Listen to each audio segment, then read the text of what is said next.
Des zombies dans la cave d'un musée, c'est ce que nous font découvrir un groupe d'élèves du collège Denis Sora de Trélon.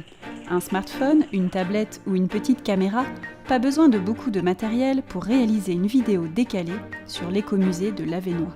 D'abord, on a regardé les lieux où on allait tourner et ça nous a donné des idées. Un groupe d'amis et les autres, soit ils faisaient les zombies, on avait des caméramans, des maquilleurs. On fait scène par scène, par exemple une scène dans l'escalier, une scène dans les sous-sols, mais prise par prise, étape par étape jusqu'à temps que ça soit bon. Musée en portable, c'est le nom de l'opération qui consiste à ouvrir les équipements culturels et permet à tous de filmer selon sa propre vision. L'occasion de mettre en pratique un exercice pédagogique inhabituel. Du coup, ça leur permet déjà de découvrir le musée autrement, avoir accès à des lieux qu'ils ne connaissaient pas forcément. Et aussi, du côté des arts plastiques, c'était intéressant de voir c'est quoi un travail en équipe au cinéma. C'est pas un grand film de cinéma, c'est une petite production, mais savoir qu'il faut s'organiser, venir en avance faire des repérages, prévoir, écrire le scénario. Pas un grand film de cinéma, mais tout de même. Musée en portable, c'est un festival national où sont primées les productions les plus originales. Un groupe du Centre socio-culturel d'Avesnes-sur-Helpe a remporté en janvier 2017 le 2e prix ICOM Musée pour tous. Retour sur les lieux du tournage au Forum Antique de Bavay pour une rencontre avec les réalisatrices de la nouvelle ère de Bagakoum. On nous a invités à Paris, mais on ne savait pas encore qu'on avait quelque chose. Nous, on pensait y aller juste pour voir. Ouais. Et puis quand on arrivait, on a vu notre film qui passait. Aucun secret.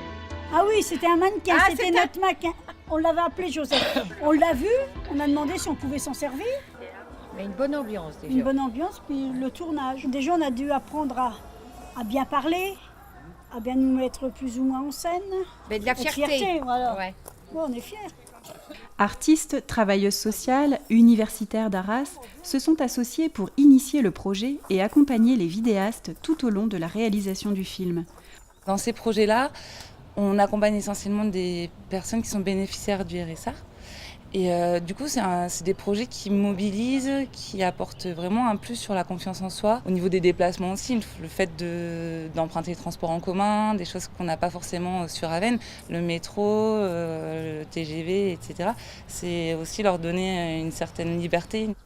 Oui, et puis justement, en fait, des projets comme Musée en portable, ça amène les gens à casser je sais pas si on peut parler de préjugés, mais les appréhensions qu'il y a par rapport au musée, en fait. Grâce au financement du département, en fait, moi, je peux faire intervenir des artistes professionnels.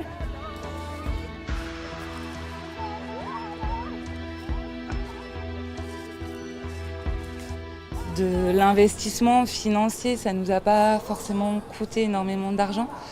Du temps. Là, on a donné la possibilité de développer l'imaginaire et d'oser s'imprégner des lieux à notre propre façon, en fait. Pas très compliqué à mettre en place, les projets comme Musée en portable trouvent dans les musées départementaux des lieux et partenaires idéaux pour développer ces actions de proximité. Au Musevert de Sarpoterie, des jeunes du Centre socio-culturel de Fourmies ont pu exprimer leur vision de l'équipement culturel. C'est vraiment une de nos volontés ici au Musevert d'ouvrir le musée à tout public. Ce qu'ils ont montré dans le petit film, c'est qu'ils sont vraiment partis sur un a priori. C'est-à-dire que pour eux, le musée, c'est pas intéressant, ils vont s'ennuyer, il n'y a rien de beau à voir. Et ils ont vraiment joué avec leur portable en filmant les œuvres du musée. Et ils ont traité de cette thématique justement, comme quoi un musée n'est pas forcément un lieu triste. Ça fait penser à quoi ça, ONG? À un mignon. Le département du Nord soutient les initiatives qui favorisent l'accès aux lieux de culture auprès de tous les publics. Au-delà du périmètre des équipements culturels départementaux, le maillage avec les acteurs et partenaires du territoire porte cette ouverture au plus près des habitants. Les musées départementaux peuvent être des locomotives pour tirer tout le monde. Il faut donner à tout le monde le prétexte de la culture, j'allais dire, d'approcher la culture et de la désacraliser un peu en la rendant un peu plus ludique. C'est vraiment que chacun puisse prendre son plaisir dans la culture qu'il a choisie. Voulez-vous vous lancer ? Inscrivez-vous à la prochaine édition. Bon film !